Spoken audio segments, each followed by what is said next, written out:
like to jump in. We really bring different sets of experiences to this. Yours much newer, but for that very reason, unique. And you probably have perspective that I don't. So why don't we begin with you saying a word about how did you even discover the process movement? How'd that happen? Yeah, that's a good question. It was definitely a number of years ago now, and it was through Whitehead, in particular, initially. I'd heard the name Charles Hartshorne previously as well, but Whitehead had popped up in a number of different contexts for me, reading different religious studies, scholars, different philosophers, and I was really in a period of trying to explore some of the most unique and kind of vibrant developments in 20th century philosophy broadly, but specifically stuff that related to religion, theology, metaphysics in particular. And so, yeah, Whitehead definitely plugs right in there.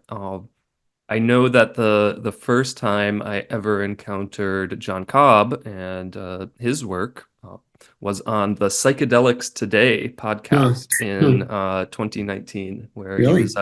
he was a guest. I think in conjunction with a conference that the center put on back then. It might have been the kind of extraordinary experiences conference. So yeah, Joe Moore and Kyle Buller, I believe, were interviewing John Cobb, and he was giving kind of a Whiteheadian account of how kind of psychedelic Uh, experiences and transformative and kind of altered states in general can be kind of understood through this experiential metaphysics of Whitehead. So mhm. that was part of it. That was part of it for sure.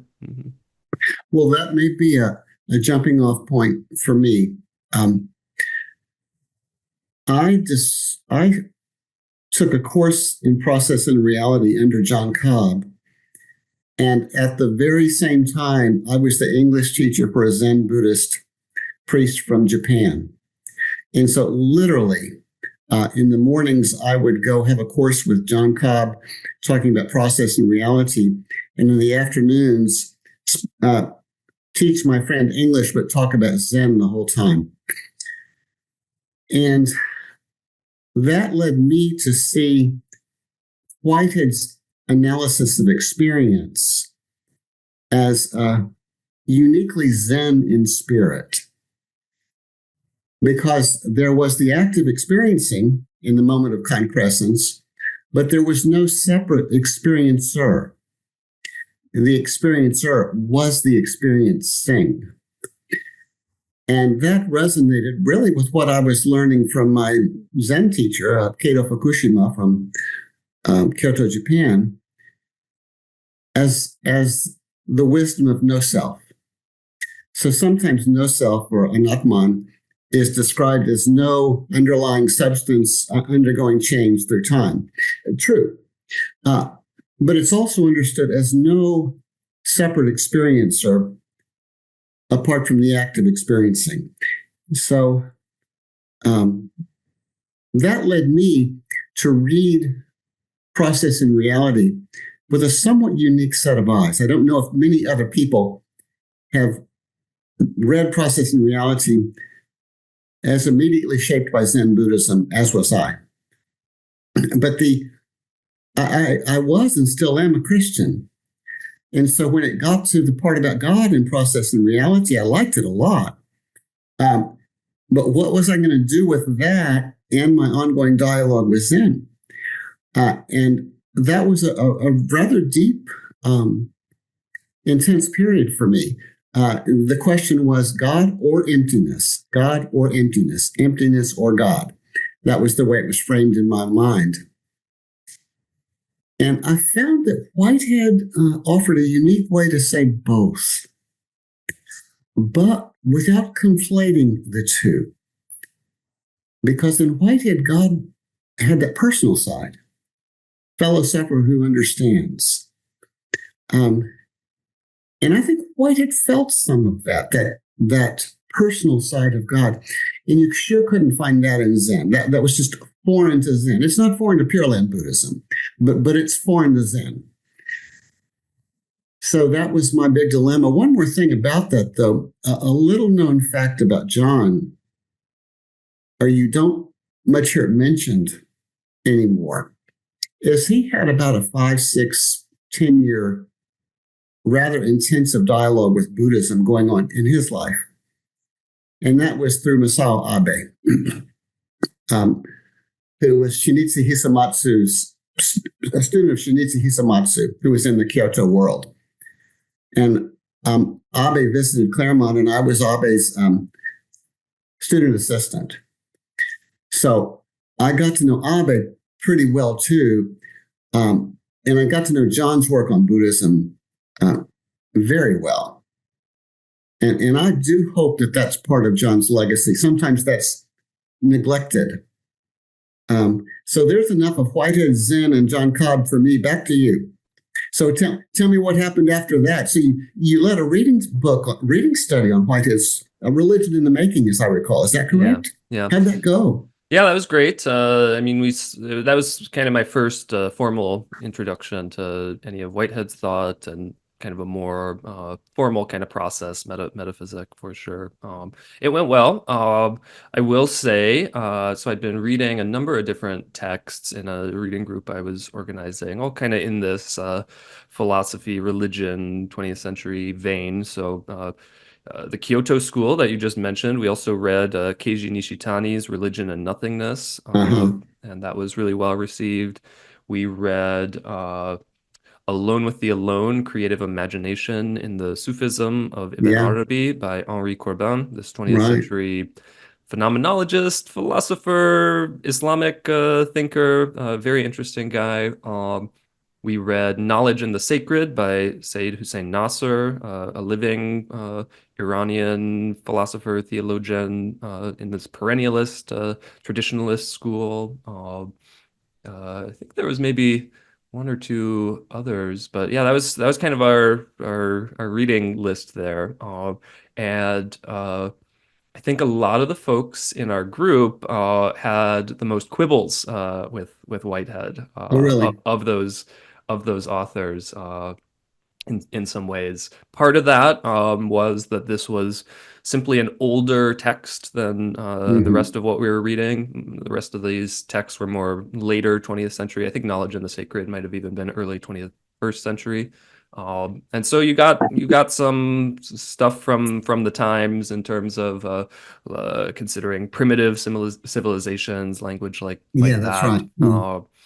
So that was part of it. But then, yeah, I mean, the process metaphysic is also just very different than either the somewhat more traditional Zen perspective we were getting in Nishitani. I mean, big asterisk there. He's a lot more than just a traditional Zen thinker. Or the more classic Sufi perspective in Henri Corbin.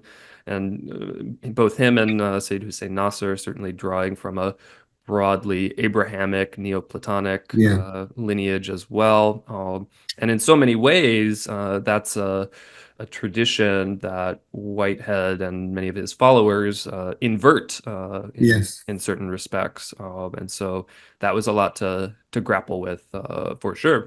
But I mean, definitely rewarding. And I think as I've gotten more and more into Whitehead's thought and the process perspective more generally, I've found it more and more useful, kind of broadly applicable, just a really excellent intellectual tool in the toolbox for doing all kinds of different analyses and investigations of different things, whether in the sciences, in something in human experience, something in something social. I think Whitehead did really succeed in making a metaphysical framework that's very general and applicable as he intended to. But I mean, it's certainly something with an incredibly high barrier to entry. So, well, it's hard. It's hard to enter. As you know, I've had struggle is not the right word, but I'm drawn to Neoplatonic ways of thinking. And I've read Nasser, and I've read, is it Corbin? Yeah, I mean, people will say Corbin, but yeah, if we're doing it the French way, Corbin. Mm-hmm. And I read your essay on Corbin, and I was surprised when I read your essay of a critique of Corbin. It wasn't all sympathy. There was a critique, but in any case, that whole world has always made sense to me, and also forms of Christian mysticism drawing upon that world.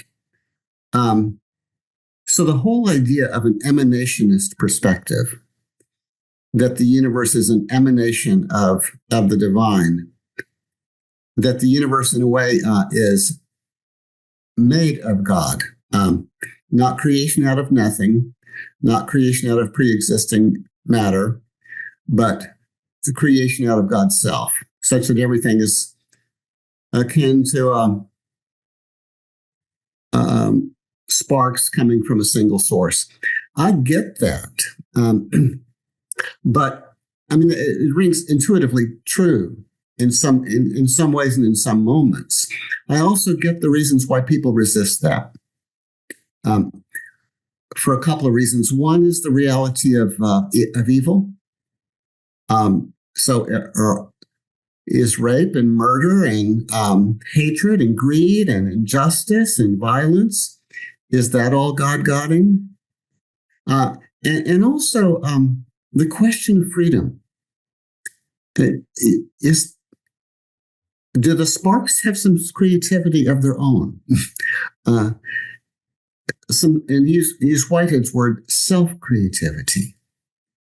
That's the word he uses. If they do, then they're not exactly just God-godding. They're themselves theming, you might say. And so I think those issues took Whitehead in a kind of inverted direction, as you will say, made him more of a pluralist, actually. And I don't find much in him that wants to say the whole universe is a manifestation of the divine. I find a lot of Whiteheadians want to say that, but I don't find it in Whitehead. So anyway, but I've appreciated that dimension of your thought, that you too seem to kind of move between those perspectives. If I'm wrong, I'm wrong, but how about for you? Yeah, I mean, definitely so. I think these are perspectives that can really productively be put in dialogue, in relation. In such a way that, I mean, it's kind of I hold it as kind of a almost irresolvable tension a bit. Mm-hmm. It's not like the process perspective is ever going to overcome and subsume the more traditional Neoplatonic thought, and likewise for the inverse. So I mean, if you're looking for a kind of neat, finalized metaphysical system, I don't know that is going to be a satisfying option. But that's not what I'm looking for. I'm looking for things that are existentially viable and productive, of kind of increasing degrees of insight and kind of contact with different dimensions of life and experience. So for that, great combo for the job, I think. So So you're not looking for a final answer? I think not. Yeah, I think maybe let's leave our metaphysical systems open and in constant dialogue with new frontiers of all sorts of different things. So another influence on me that I don't much hear in you or in some others is Martin Heidegger. And he, particularly in his analysis of existence and in being in time, not just his analysis of human existence, but his description of his taking ordinary lived human experience as a point of departure for ontology. The question for Heidegger in being in time was not what are human beings as such. It is what is the being of beings. The primary instance of which we have is our own being. But he says in the first paragraph of Being in Time, my question is ontological. And he thought it's been forgotten in the history of Western philosophy. It's what is the being of beings? What is that? What is being? And for me, that question is somewhat different from metaphysics. I take metaphysics as kind of seeking some kind of conceptual framework in terms of which to understand the cosmos and human life and this, that, and the other, with categories. But Heidegger's question was different. It was not that kind of metaphysics. And for that reason, he was critical of metaphysics. And he thought metaphysics is an expression of the will to power, the desire to enframe things within a conceptual box at the expense of awakening the being of beings. Is there anything in you that's any analogy in your own thought to that critique of metaphysics?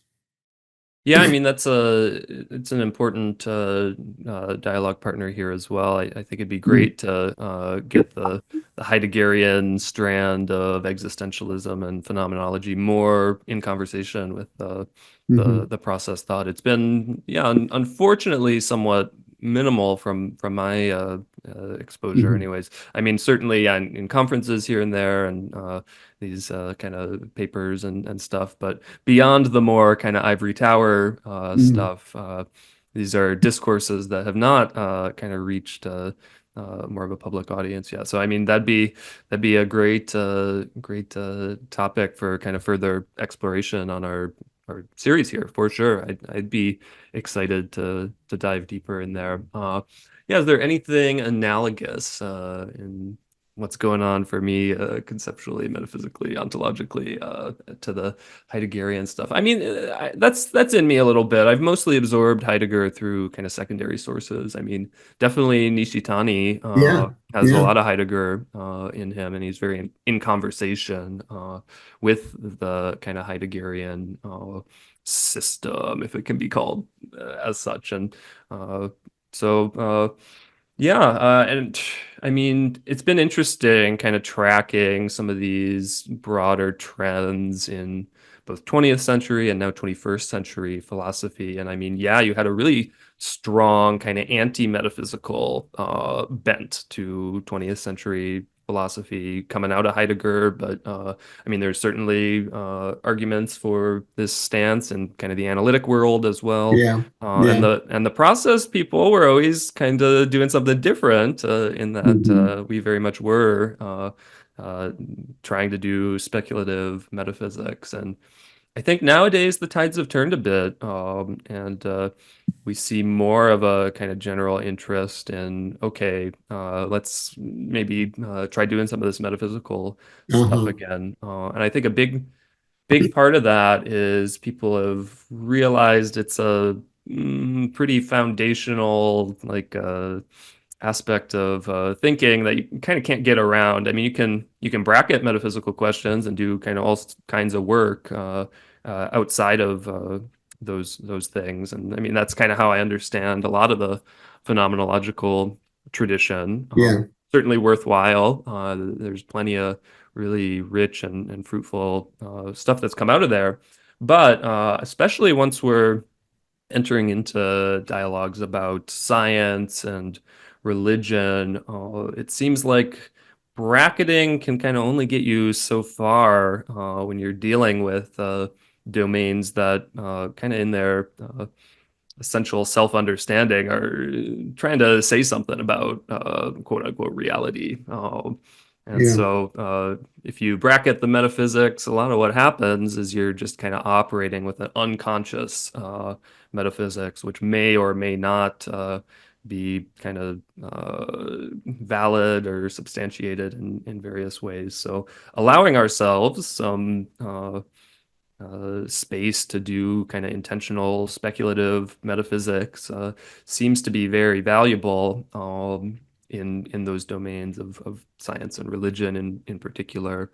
And yeah, I think the more we can be doing that again nowadays, especially on the other side of this critique of metaphysics that we really saw in the past couple of centuries of Western philosophy. But I mean, certainly you can find critiques of metaphysics and non-Western thought too, and bringing those into the conversation as well would be helpful. But yeah, having a little more of a humility and I think Whitehead's kind of goal is really laudable in kind of keeping the metaphysics open, making sure it's in deep conversation with experience and other kind of evolving sources of information, data that we should be basing our metaphysics upon. I think that's probably the right way to be going about things, rather than trying to just come up with this kind of elegant, abstract system,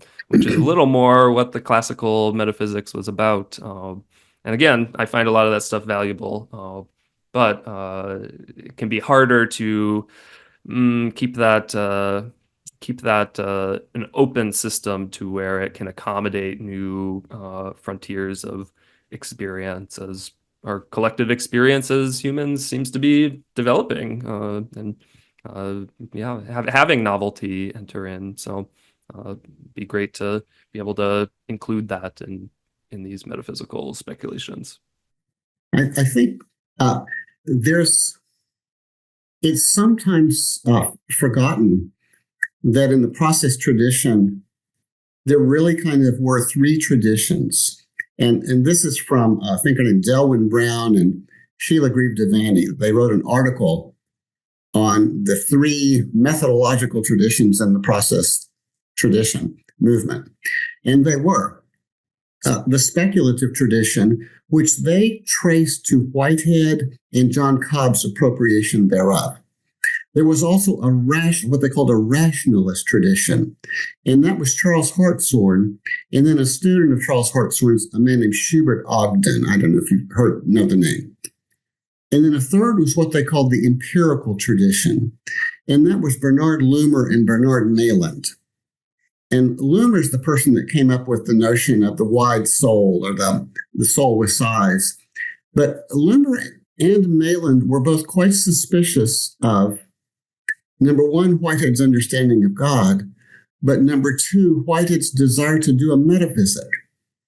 And what they really more appreciated was his understanding of experience as such. So it was kind of more like Deweyan an approach, and so personally, I think in the process movement, there's room for all three. But I want to make space for the empirical, and so I resist identifying the process movement as such as interested in the speculative mode alone. That middle ground, the rationalist mode. Have you studied much Hartshorne and say his take on the ontological argument for God's existence? He thinks it works, right? And he's developed it, and I don't think Whitehead ever would have thought it could work. Whitehead didn't think you could get to existence through definitions. Yeah. But Hartshorne was logically rigorous to the extreme. And any thoughts on that? Yeah, I'm definitely far less familiar with Hartshorne. I feel like I've mostly been exposed to him through some of our contemporary process Dan folks. Dabrowski is quite absolutely. Yeah, and I mean his work is really compelling, especially his recent process mysticism. I think that really kind of brought us to some new places in kind of discourse about mysticism. I like the rationalist bent too. I for sure think there's a place for that as well. I will say I do feel perhaps amongst the more Hartsonian folks some of this kind of stronger caricaturing of classical theism. But at the same time, I mean, you have this work by Hartshorne himself looking at tragedy in God coming from Whitehead, and is it Berdyaev that Nicholas Berdyaev? Yes. I think that's right. So that's a fascinating kind of engagement that I mean those are some of the kinds of discourses I'd really like to see more of, connecting with some of those 20th century sociology discourses coming out of Eastern Christianity there. I think having some of those connections, I think it will just kind of really kind of help emphasize certain valuable aspects of the process tradition that maybe have precedent in other discourses, and maybe aren't so totally different and new and kind of incompatible with say more traditional or just kind of other forms of metaphysics, theology, religious thinking. And I mean, my guy Henri Corbin is really interesting here, as he was very much in conversation with some of those authors as well, those Russian sociologists. So I think you could draw an interesting conversational line from process to these Eastern Orthodox 20th century theologians to Corbin to Sufi and Shi'i Neoplatonism, and man, what a more interesting kind of genealogy and landscape of thought you have there versus just there's neoclassical process theism versus classical theism. Right.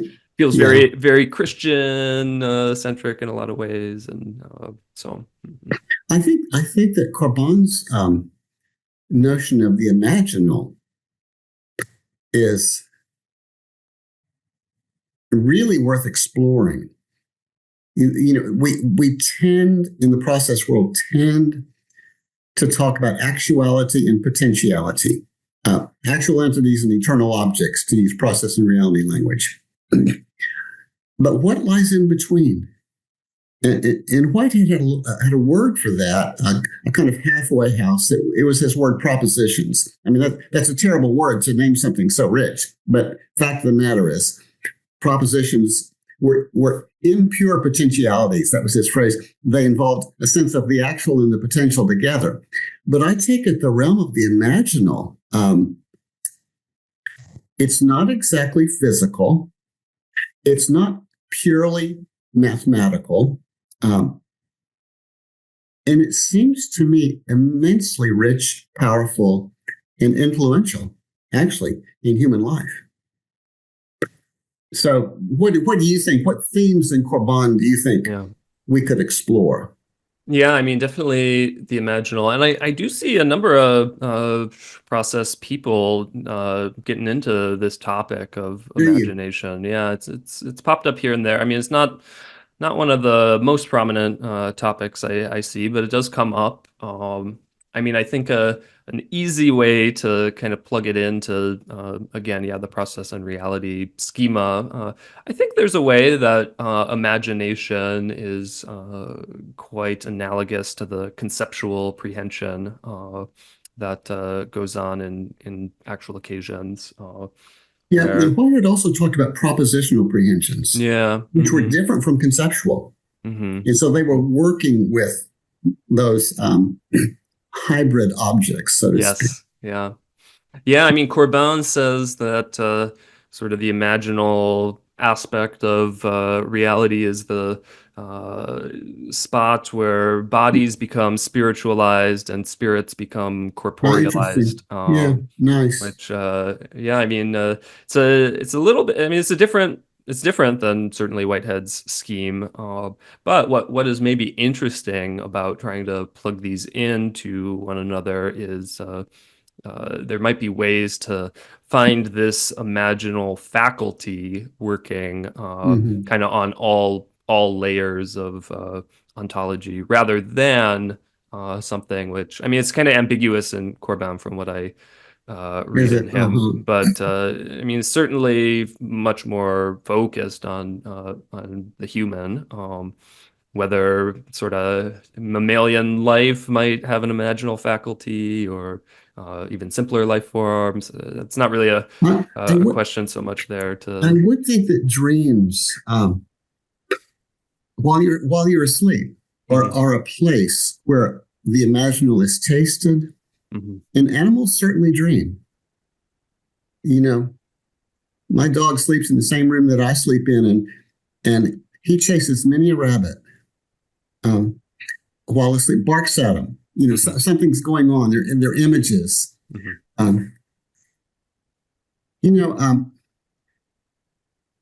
one way that all this is relevant, it seems to me, is to look at the current social and political climate of the world. And that includes the United States. And that includes the rise of populism and the rise of progressivism as polar opposites. But as I look at the language, the memes, the cultures of both of those groups, they are rather profoundly shaped, as am I, by images, stories, myths, narratives that are not exactly reducible to physical realities to be analyzed by science, or purely conceptual realities to be explored by mathematicians.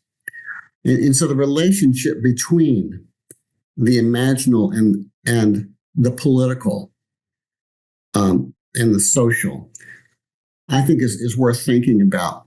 And I don't know whether I think process thought tries to offer an alternative imaginary. That'd be one way to look at it. It's this ongoing attempt to propose an alternative imaginary, but maybe so, maybe not. Any thoughts on your part on that?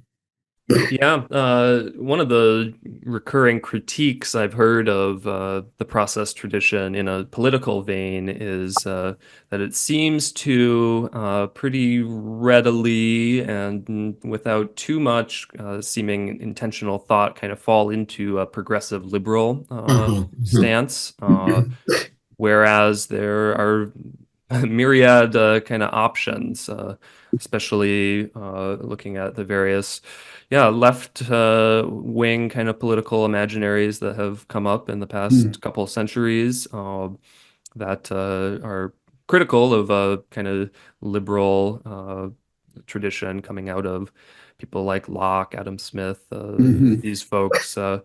And I don't know that this kind of progressive liberalism is necessarily the best fit for Interesting process question. thought, especially the kind of anthropology that's kind of implicitly embedded in a lot of that stuff of human being as blank slate, state of nature, kind of stuff. I don't think that really fits. And likewise, some of the economic thought scaffolded atop that.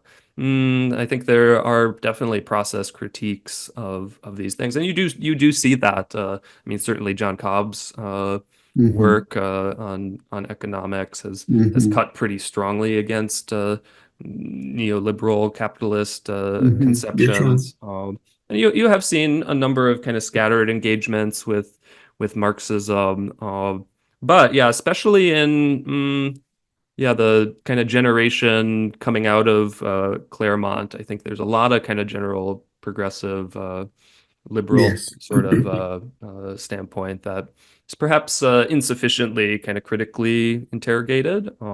So I think, yes, seeing what other options are possible for political imaginaries coming out of a kind of deep engagement with the process tradition, Whitehead and beyond, not certainly confined to his thought. I think that would be very, very valuable, and I think especially people more in my generation are pretty hungry for things that are, they have a little edge to them, not kind of falling into this a little bit kind of feel good progressivism. Because I think, for people my age and younger, some of the current crises are just so top of mind. The climate emergency, the kind of slide towards much more authoritarian political structures, issues of pretty significant racism structurally, systematically. And so it can be hard to feel connected when the political kind of imaginary presented kind of has this 60s feel good progressivism to its aesthetics. Do you see the progressivism, the progressive imaginary, as um, individualistic, Yeah, I mean, it can definitely have that bent. a focus on individual rights Mhm. as kind of one of its a centerpiece, Yeah. a bottom line? I'm really wondering, is that part of the progressive mentality or not? What do you think?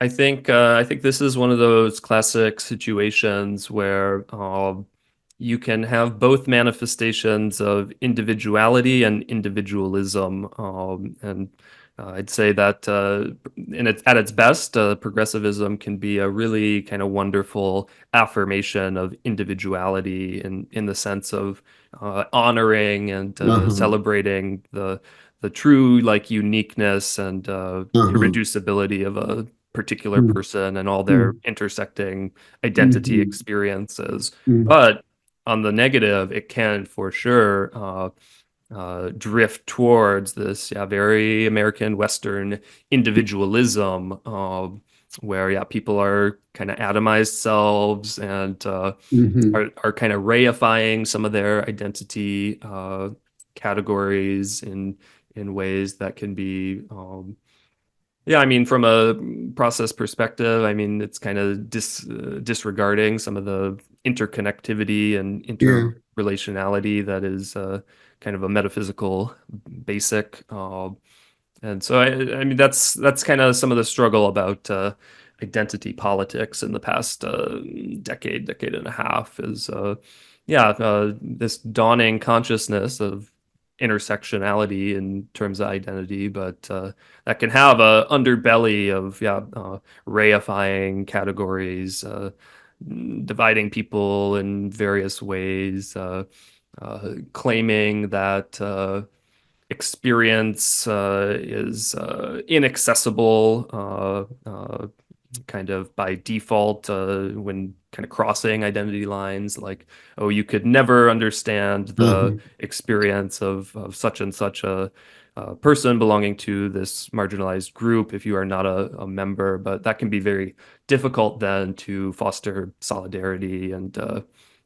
helpful kind of Mm-hmm. collaboration and community building across these identity lines. So yeah, and I mean, there's some communitarianism to it, there's some individualism to it, but yeah, there's definitely uh, some less savory aspects to progressivism, and some people don't see this and are definitely trying to do what they can with within the confines of that political imaginary. Some people are really concerned about it and trying to find alternatives that nonetheless kind of include many of the important insights that the progressive perspective has given in the past century. But then there's also a lot of people who are taking reactionary stances against some of the perceived issues in progressivism. So it's certainly a complex situation here. Steve McIntosh, this integral cultural theorist, political guy, has done some interesting work in this vein, trying to look at these different ideological camps and such from a more developmental lens. And he's Mm-hmm. certainly drawing a lot on both Whitehead and also Pierre Teilhard de Chardin Mm-hmm. in some of that work. So I mean, it's interesting. It's interesting stuff to see. So yeah, some of those projects that try to broaden the conversation and actually engage a lot of these kind of vibrant political positions you have nowadays, even if they're not necessarily savory ones. I think that there's a hunger for that, and I think the process thinking can really provide a lot of value there. I know our friend Matt Segal has Mm-hmm. really been in conversation with a lot of the much more right Uh-huh. leaning folks that are rising to prominence in some of the adjacent digital spheres to our community. I think that's really valuable as well, for sure. And for the common good, Cobb and Daly said that if you want to understand what we're getting at, don't think in terms of capitalism or socialism. We're actually trying to point to another option that's not quite captured in either of those two terms. And as far as I can tell, it's a kind of communitarianism. As far as I can tell, for the common good, that particular version of a process economics, it leans strongly toward communitarianism, and it builds upon a Catholic tradition of subsidiarity. You know, when decisions must be made, and they do need to be made, let them be made at the level closest to the people affected when possible. So decisions can be made nationally, but the default, if possible, is local decision making. But that itself can fall into profound forms of parochialism, because local cultures can be deeply parochial, be racist, sexist, all kinds of things. But also there is a kind of empowerment when people feel like they get to make the decisions that affect their lives, politically and in other ways as well. So in any case, I see Cobb as I see him as in the communitarian tradition, but wanting to make space for individuality within the context of communitarianism. And I remember once I was with him in China, and the whole question emerged. A lot of process people that went to China from the West, they thought, oh, China has Confucianism and it's all about relationality, and finally we'll find a place where relationality is part of the normative way of thinking rather than an exception, etc. And they would wave the flag of relationality and nod their heads at their Chinese friends as if, and don't you agree? Don't you agree? But the younger Chinese, I would say, we've had too much relationality. We've had too much. We're totally absorbed in forms of relationality that are stifling and unhealthy, related not only to politics, but to family life. Is there a place for me to have an opinion, for me to speak my voice, for me to claim a kind of individuality? And I think the Western process thinkers had deaf ears there. They didn't hear that, because they were so keen on overcoming the atomism of Western individualism. But there's some place in between an emphasis on relationality and healthy individuality that I think process thought strives toward. I don't know if it's there, but that's where the right wing comes in. A lot of these right wing folks, you take some of the people running for office even today, they're for trying to reclaim a certain kind of communitarian life. And that's an interesting place where process can meet them. Yeah, absolutely. I think one of the values within a lot more conservative or right-leaning sentiment that I find compelling and valuable is some of the communitarian stuff, Mm-hmm. but also a greater acknowledgement of being in a tradition, being in a lineage, having this precedent and a deeper past that one is within, but also has responsibility to take forward, and I think that makes good sense to me, and I think that's something that I think the process tradition has a lot of resources to engage with as I think well. That's right. Yeah. Mm-hmm. Mm-hmm. It's odd that that's been forgotten, but I think you're right. I mean, obviously, the process tradition, we're deeply indebted to the past. There is no present without memory, lineage, conscious and unconscious, and rituals that help us reclaim and be renewed by the past, honoring our elders, human and more than human. It's odd. It's odd that we might have fallen into a forgetfulness of that. It's odd. Mm-hmm. Mm-hmm. But the traditionalism of which you're speaking is a reclaiming of that, as I understand it. Yeah, and I think taking a process perspective on it can help get beyond some of the kind of reified ways that this is often thought of in more mainstream kind of conservative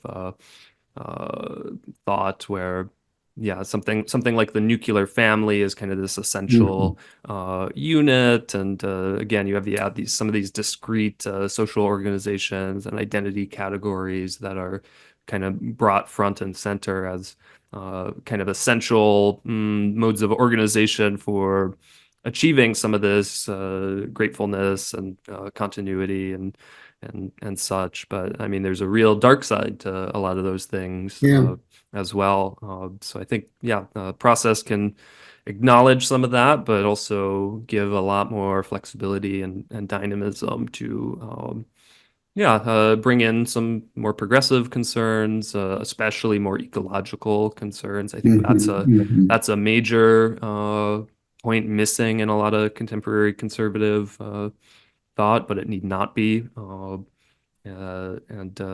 Connect these things together. I mean, we're not only in a religious and kind of worldview lineage, but we are also in a kind of ecological, biological lineage, and they're different, but they're also interweaving and have all kinds of unique ways that they manifest in our lives in important ways.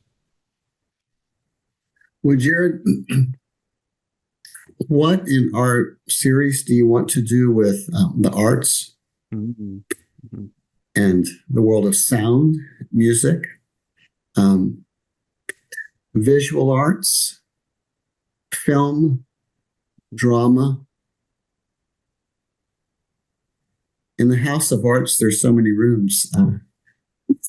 Culinary arts. So I know that you're interested in music and sound, and I am too. And also, but you, the visual dimensions, you do calligraphy. Where should we go in that direction, or how should we proceed? Yeah, I mean, I certainly look forward to bringing all kinds of different artistic and spiritual practitioners on to talk about not only these more kind of conceptual discourses about ideas, philosophy, science, metaphysics, but to be able to explore someone's engagement and deep artistic practice in a way that can hopefully in our conversations we can further open some doors to richness and understanding through weaving in some of the more conceptual, philosophical, but conversely show some ways that a lot of this values and the concerns that are within our kind of broader process community here can be instantiated in the world in all kinds of different modes of engagement, personal artistic practice, communal sorts of engagements, dance, theatrics, communal ritual. There's a lot of stuff to explore there, to be sure. It's so holistic. One thing that I wonder about, Jared, and maybe you can help me think this through. I think it was T.S. Eliot. T.S. Eliot started out as a philosopher and then decided that wasn't for him. He turned to poetry and did a fairly decent job as a poet, I might say. I think part of what drew him to poetry was its concrete images. And he thought that they maybe spoke in a way and spoke that perhaps they spoke truths that were not found in abstractions. in syllogisms. And so it may not have been Eliot, it may have been somebody else that talked about the concrete universal, use that phrase, the concrete universal as the way that particular images, particular stories, particular rituals, this, that, or the other. A lot of times, if you're philosophically minded, you would think that the purpose of an image, for example, is to illustrate a more general principle. That's to say, the particular is important insofar as it points back to the universal. But I think Eliot's point was really different. No, the universal is completed and incomplete without the particular. So I kind of think I want to give the arts, insofar as they focus on concrete images and sounds and rituals and this, that, or the other, that kind of credit. Not simply that they illustrate process ideas, but that they are themselves communicators as such, as something important. I think that's Whiteheadian. I don't know if it has to be, but I think I think it is. I think so too. Yeah, absolutely. There's something of I mean, creativity is certainly exemplified in all of these things, and there's certainly novelty that could not be achieved otherwise, which is achieved through the arts. And may there be myriad connections to all sorts of things we care about in the process. Well, so you have in mind some people that we'll be inviting or for this, and I do too. And I really look forward to that. Mm-hmm. Yeah, and I'd certainly invite anyone in our community, any listeners, to send us suggestions for folks to talk with on this show. This is a collaborative venture, certainly beyond just Jay and I here. So yeah, we invite you to engage and participate in any way you can, and may it be all the richer as a result. Sounds good to me. Wonderful. All right. Thanks, everyone, for listening to our first episode here, and we will certainly be back with more soon. So stay tuned.